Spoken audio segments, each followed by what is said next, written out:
Когда-то Элизабет Харгрейв сделала игру Wingspan, или как она называлась на русском языке, «Крылья», а потом понеслось. У нее в серии начали выходить различные игры, и если игра про драконов еще как-то была связана с крыльями, то в этой игре крылья есть, по-моему, только у двух рыб. Эта игра будет про рыбок, и она всеми механиками полностью напомнит вам уже известные вам игры и достаточно популярные те самые «Крылья». Но Джейми, как мастер-маркетолог, все-таки продает не совсем одинаковые игры постоянно. Каждая игра этой серии немного отличается от других.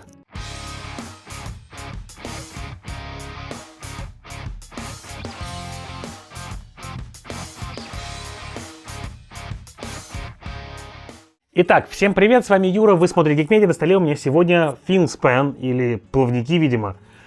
И это игра, в которой вы будете создавать себе риф, в котором будут плавать красивейшие рыбки, и все они будут приносить вам победные очки, потому что это игра на сбор победных очков. Ваши рыбки будут заселяться на вашем планшетике, планшеты достаточно большие, и, честно говоря, за счет того, что они вертикальные, не слишком удобно располагаются на игровом столе. То есть мы вот здесь, вот на этом столе, с трудом уместились вчетвером, тем более, что по правилам этой игры вам нужно рыбок укладывать ваши карты в открытую с левой стороны планшета. Но в целом все достаточно удобно, красиво и симпатично, и я могу сказать, что вот здесь вот рыбки, несмотря на то, что они нарисованы, они прям очень похожи на настоящих. То есть и у каждой из них еще, соответственно, есть небольшой факт про нее, указано, соответственно, какой она длины и что эта рыбка, в принципе, делает. Каждая рыба в игре уникальна, и рыб здесь, как вы видите, огромная пачка. В начале игры вы получите себе 2 рыбки вот из такой колоды и 3 рыбки из общей. Это стартовые рыбки, их должно быть у каждого по 2, и с ними вы начнете игру, выложив все 5 сюда. А планшетик мы готовим, выкладывая икринки, они в делюксе, вот такие вот симпатичные мягенькие резиночки. Вот такие вот. Икринки прямо. Ну, а в базовой версии они будут картонными. И еще вот эти вот мальки и стайки, они у меня деревянные, а в базовой версии они картонные. Готовите планшет. Его можно подготовить 2 вариантами. Можно взять сторону А, где у вас будут заранее обозначены сразу ваши цели на каждый раунд. Или можно взять сторону Б и выложить туда случайно попавшиеся вам цели. И достаточно много, они еще двухсторонние. Получает каждый игрок себе 6 водолазов, и можно начинать игру. Тот, у кого жетон первого игрока, ходит первым. С ухода вы можете делать одну из 2 вещей. Но все вы это будете делать для того, чтобы наполнить свой планшет различными рыбками, которые будут как сами, вот здесь вот указано, приносить победные очки, так и выполняя различные цели на игровом поле, также приносить победные очки, поедая другую рыбу, они будут вам приносить победные очки, а также икринки, мальки и стайки рыб также будут приносить вам победные очки. И вот чем больше вы сможете себе все это совместить на игровом своем планшетике, тем больше очков вы получите, одновременно не забывая про выполнение целей. Давайте разбираться, как играть в Wingspan. Итак, в свой ход, как я сказал, вы можете сделать одну из 2 вещей. Первая вещь, самая простая и банальная, это вы отправляете своего водолазика вот сюда, и за это выкладываете одну из своих рыбок на свой планшет. Рыбки выкладываются не так просто, у каждой из них есть цена. То есть, например, чтобы вот разыграть эту рыбу, нужно сбросить 2 карты. Чтобы разыграть вот эту рыбу, нужно сбросить малька у себя с планшета. Ну, а чтобы разыграть вот эту рыбу, она хищник, вам нужно будет кого-то съесть. Изначально на планшетике у вас уже есть 3 рыбы, которых можно съесть. То есть даже в самом начале можно сыграть себе хищника, тем самым закрыв эту самую рыбку. Либо можно играть какую-то другую рыбу. Что в рыбках важно? Во-первых, важна правая часть, которая есть на каждой рыбе. И они бывают абсолютно разные. Вот это, например, после розыгрыша даст вам целых 4 новых карты из этой колоды, и вы пополните свой список рыб, которые у вас есть. И это очень важная механика игры, поскольку это игра про выборы, и вам постоянно нужно делать выбор, который для вас был бы более объективным. То, чем больше у вас карт на руке, тем фактически больше у вас этого выбора и больше возможностей, которые сделать. Плюс, с учетом того, что некоторые рыбы требуют оплаты картами, вам это тоже, соответственно, будет необходимо. Если мы разыграем эту рыбу, нам нужно будет выбрать 2 рыбок у себя и отправить, внимание, в свой личный сброс.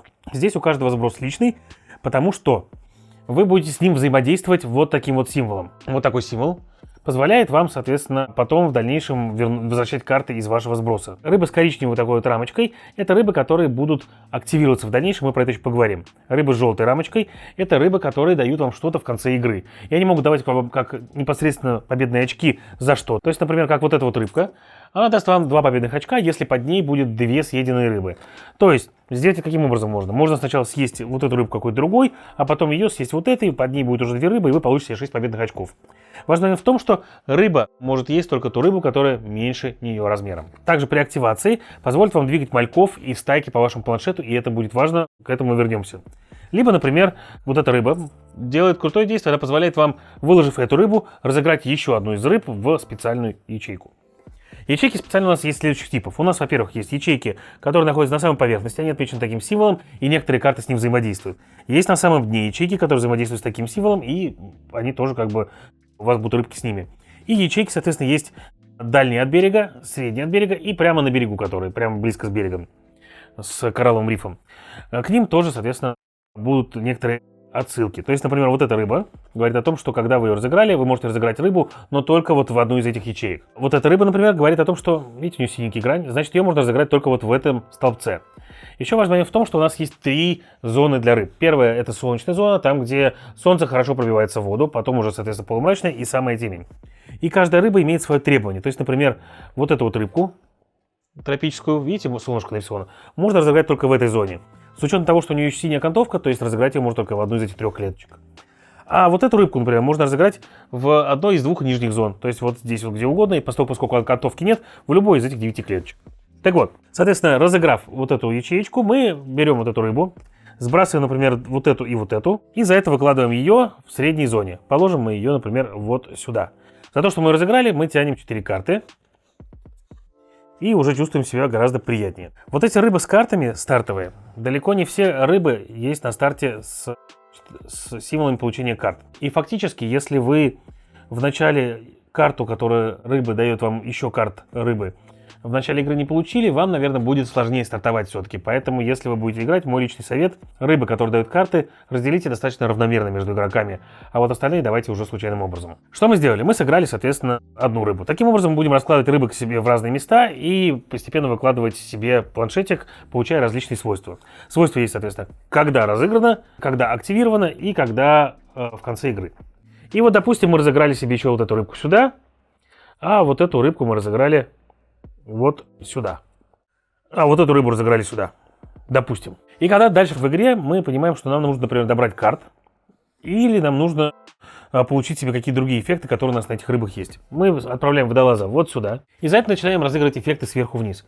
Первый эффект у нас говорит о том, что если в этой зоне есть хотя бы одна рыбка, а у нас они есть, получите карту. Взяли карту. Дальше мы спускаемся прямо по рыбкам. Пришли сюда. Рыбка активируется и позволяет нам забрать одну рыбку себе из сброса. Идем сюда. Эта рыбка говорит нам о том, что мы можем съесть другую рыбку. Но съесть рыбку можно только ту, которая меньше размером. У нас здесь есть 115 см, 90 см, 25 см, 45 см. Она сама 25 см, нам нужно поменьше. У нас есть, соответственно, японские анчоусы, они всего 18. И мы подкладываем эту рыбку вот сюда. Каждая такая рыба, которая была съедена, приносит нам одно победное очко в конце игры. То есть фактически мы себе дополнительное очко заработали. Идем сюда, опять берем карту.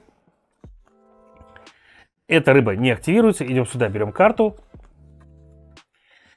Идем сюда, здесь нет никаких эффектов. Идем сюда, и когда эта рыбка активируется, мы выбираем любую кринку у себя на поле и превращаем ее в малька.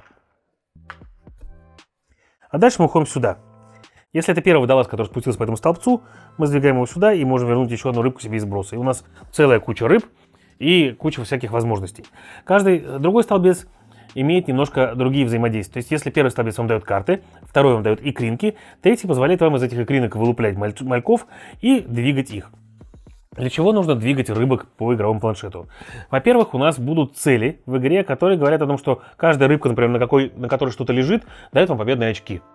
Или, например, у нас будут цели, которые говорят нам о том, что чем больше у вас икринок в принципе, или чем больше у вас рыбок в принципе в разных местах, тем лучше вы с этим справляетесь. Но есть еще один момент, когда мальки сдвигаются в одну клеточку, их там становится 3, вы заменяете их на стайку. В одной клеточке может быть всего одна стайка, но может быть при этом сколько угодно мальков. Но как только стайка оттуда уходит, 3 малька из стайки вот этой превращаются в красную стайку. Для чего это нужно? 3 малька дают каждый по одному очку, а одна стайка из 3 дает 6 очков победных в конце игры. Это круто.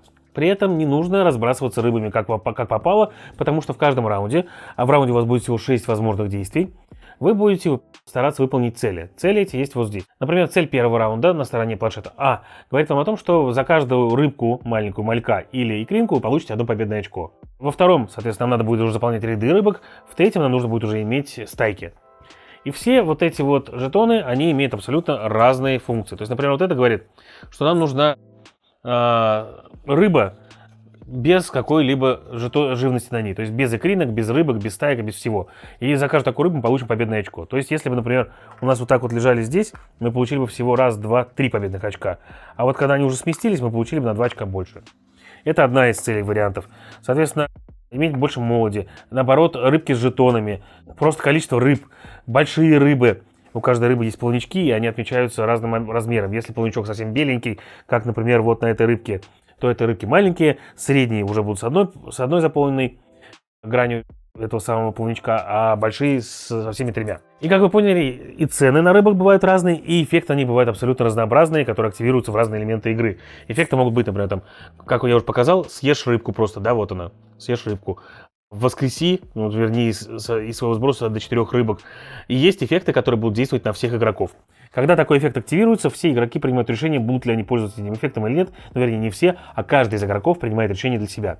И эти эффекты могут быть разные. Выложи икринки в какой-то определенный столбец на каждую рыбу, получите все карты и так далее. И, конечно же, отказываться от них бывает глупо.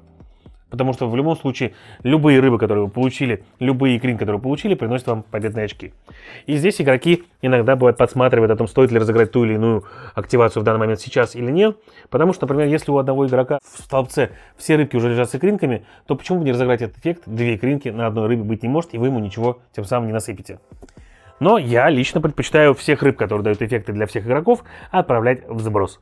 Оплачивать ими стоимость карт других. В итоге у вас постепенно заполнится планшет, и вам нужно будет балансировать между теми действиями, когда вы хотите рыб этих выкладывать, и теми действиями, когда вы хотите спускать своих водолазов для того, чтобы активировать на них действия. И если в начальных периодах игры, там, в первых 2 раундах, может быть даже 3 раундах, вам захочется выкладывать как можно больше рыб, то в 3-м и 4-м раунде вы скорее будете уже заниматься тем, что будете перемещать мальков, создавая из них стаи, и пытаться создать условия для выполнения цели конца игры. Потому что цели конца игры могут быть достаточно сложные. И это вот здесь вот сейчас у меня атлантический бонита может съесть вот этих вот 2 рыбок и в конце игры получить 6 победных очков. Но представьте себе, что если бы мне этого не было, мне приходилось бы этих рыбок накапливать и доедать. Есть некоторые карты, которые, например, говорят о том, что в конце игры на этой рыбе должен быть малек, стая и икринка. И это значит, что вам к концу партии надо туда их согнать. Рыбы, которые дают вам победные условия дополнительные в конце игры, достаточно могут быть полезные, и они дают много очков. А в итоге, по правилам, игра достаточно простая, очень красивая, все рыбки здорово нарисованы. У каждой, как я уже сказал, есть приписочка, и она несет некоторую энциклопедическую функцию в себе.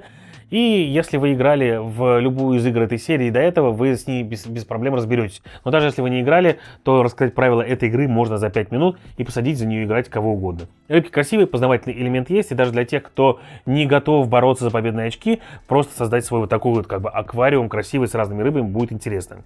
Ну и, соответственно, конечно, каждому бы хотелось у себя вырастить большую белую акулу. Поэтому, если вы любите красивые медитативные игры, если вам нравится игра «Крылья» и вы хотели бы развить у себя эту линейку, не уходя в драконов, которые там фэнтезийные и так далее, а оставив в ней такую некоторую энциклопедичность и просто поразглядывать рыбок, то Финспан вам вполне подойдет. И это все на сегодня, что я хотел сказать. С вами был Юра, вы смотрели Geek Media. Всем пока!